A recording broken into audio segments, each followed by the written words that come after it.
Hi guys, welcome back to my channel. Today I'm doing my update for the Graveyard Project pan.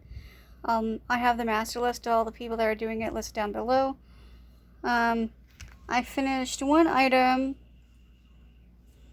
It is the Josie Maran 100% Pure Argan Oil. You guys can see that. That's all done. Last time I finished the Estee Lauder Bronze Goddess cream and 2 e.l.f. liquid eyeshadows in gold and bronze.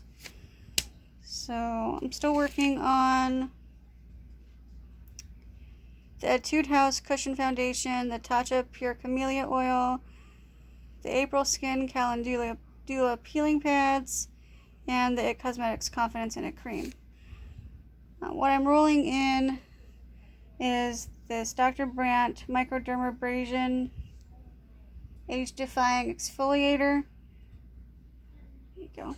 Sorry, it's all out of focus. I'm a wreck today. But anyway, that's my update. Hopefully you guys enjoyed.